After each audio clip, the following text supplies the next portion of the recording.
आदरणीय दर्शकवृन्द यहाँ चाहिँ अहिले घिउ झान्नलाई अहिले यहाँ तपाईँको घिउ मसला जुवानो उहाँले झान्नु भएको छ। यो ओखलढुङ्गा खिचिडेम्बा वार्ड नम्बर 3 गाउँपालिकाको चण्डेश्वरी माझ गाउँमा यसरी घिउ झान्दै हुनुहुन्छ उहाँले। हेर्नुहोस् ल यो एक बोतल उहाँले घिउ झान्नुभयो।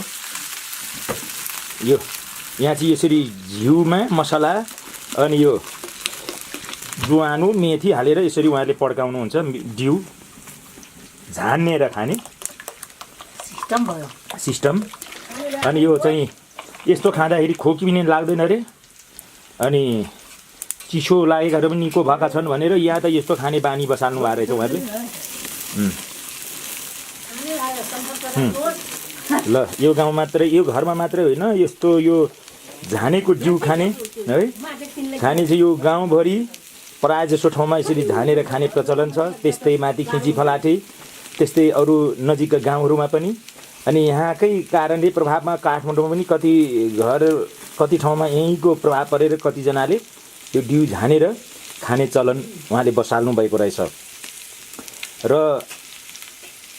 गत साल हामीले कोक झानेको दृश्य तपाईँहरूलाई हामीले देखाएका थियौँ र आज यसपालि चाहिँ हामीले यो डिउ झानेको दृश्य हामी तपाईँलाई देखाइराख्दैछौँ।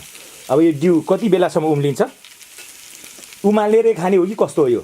अब तताउनु मात्रै ताप्नु पर्ने मात्रै हो। टक्क हल्का तताएपछि दिइहाल्ने।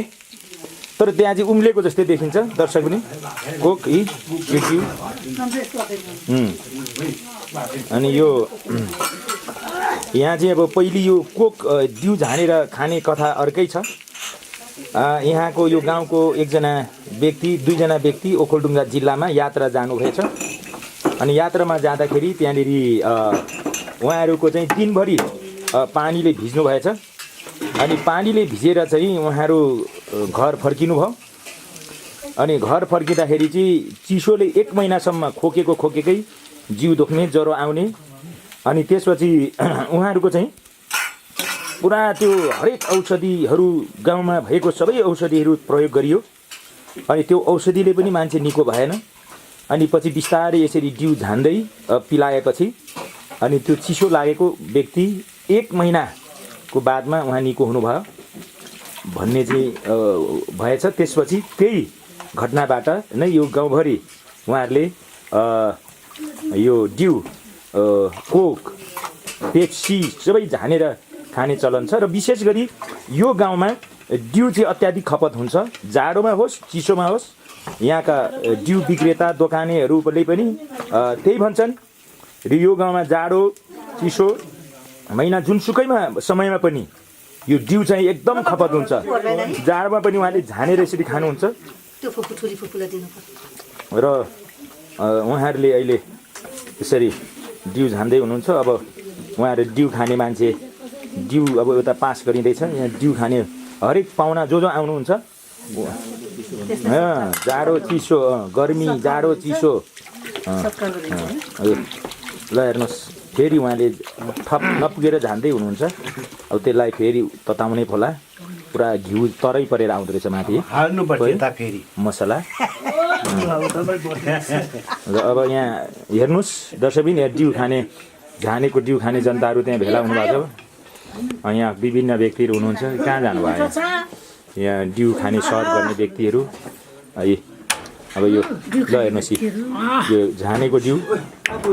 अनि यो झानेको जिउ तपाईँ डिउ खानुभयो कस्तो लाग्यो तपाईँलाई? कस्तो मिठो भयो। के छ स्वादमा के छ यसको? स्वाद घिउको बास्ना छ।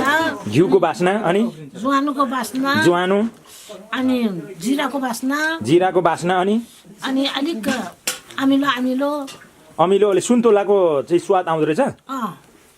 त्यस्तो आउँदो रहेछ। तपाईँले खानुभयो मिठो कस्तो लाग्यो त्यो डिउ झानेको डिउ? मिठो मेथी करप्प खायो दिउँसुर अनि हाम्रो किसमलाई छ बोरको पनि। अनि जोस यो डिउ खाँदाखेरि स्वादिलो भयो तपाईँलाई? झानेको डिउ मिठो खोकी निको भयो। यो खाएपछि तपाईँको खोकी निको भयो? तपाईँले झानेको डिउ खानुभयो? डिउ खानु भने मन लागेन। किन? कहिलेदेखि छोड्नुभयो तपाईँले चाहिँ भयो 2 साल जति भयो छोडेर। ए तपाईँले 2 सालदेखि डिउ खानु भएको छैन खादिनँ। यहाँ कोही डिउ नखाने मान्छे पनि हुनुहुन्छ फेरि तर कोही डिउ खाने मान्छे पनि हुनुहुन्छ यता झानेको डिउ खाने यता पनि हुनुहुन्छ तपाईँले डिउ झानेको डिउ खाँदा कस्तो लाग्यो मलाई राम्रै लाग्छ मिठै लाग्छ म चिसो खानु मन लाग्दैन अनि एकदम चाहिँ मलाई पानी खाए पनि तातै चाहिन्छ डिउ खाए पनि तातै चाहिन्छ चिया खाए पनि तातै चाहिन्छ पानी पनि तातै चाहिन्छ मलाई त्यो कारणले मलाई त्यो चिसो यहाँ हाल्नु हुँदैन त्यो भएर डिउ झानेर खाने अनि त्यो भएर डिउ पनि झान्नुपर्छ चिया पनि तातै चाहिन्छ चिया खाँदिनँ म डिउ अनि तातो पानी ल अझै थप्दै हुनुहुन्छ उहाँहरूले झानेको डिउ अनि अँ। चिसो मलाई खानु हुँदैन अनि खाँदिनँ म। ल यहाँ चाहिँ झानेको डिउ खाने चलन यो गाउँभरि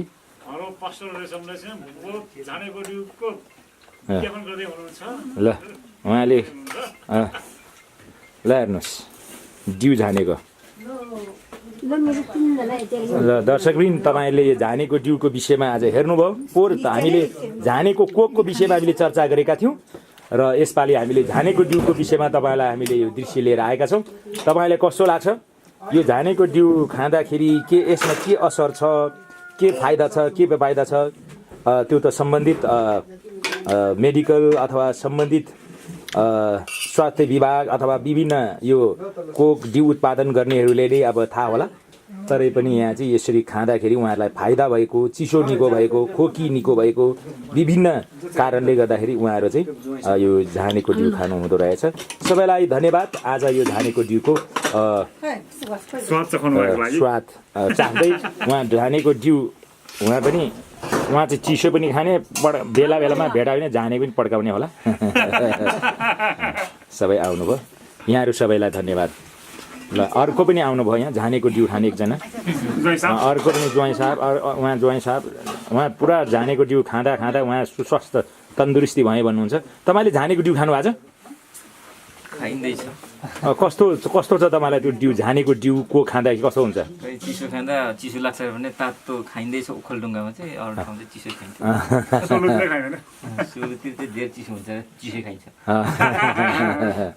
हुन्छ तपाईँले पनि झानेको डिउ खानुभयो अनि कस्तो छ अनुभव झानेको डिउ खाँदाखेरि भाइ उता जानुहोस् के हुन्छ झानेको डिउ खाँदा तपाईँलाई के हुन्छ चिसो अलिक चिसो हट्छ अरे। जे चिसो हट्यो तपाईँको खोकी हट्यो खोकी चाहिँ अलिक हटेको छैन। कहिलेदेखि खान थाल्नुभयो झानेको डिउ भर्खर ए यहीँ आएर सुरु गर्नुभयो माथि कातीतिर चाहिँ छ कि छैन अलिक छैन कति ठाउँमा जान्छन् कातीमा खिची कातीमा त्यति कातीमा चाहिँ अलिक थाहा छैन। अब तपाईँले गएर सुरु गर्नुहुन्छ होला जान्ने उहाँले उहाँ यहाँ चाहिँ जिउ ढाने घिउमा मसला मेथी ज्वानोमा गएर उहाँ पनि आफ्नो गाउँतिर गएर अब झान्न सुरु गर्नुहुन्छ अरे दर्शक पनि यहाँ सबै यो ठाउँबाट सबैतिर चाहिँ यो झाने प्रक्रिया सुरु भएको छ धन्यवाद आजको यस डिउ झान्ने कार्यक्रमबाट तपाईँहरूलाई धन्यवाद दिँदै म बिदा हुन चाहन्छु फेरि अर्को कार्यक्रममा अरू नै विषयवस्तु तपाईँहरूको माझमा प्रस्तुत गरेर आउनेछौँ यहाँहरूलाई धन्यवाद नमस्ते।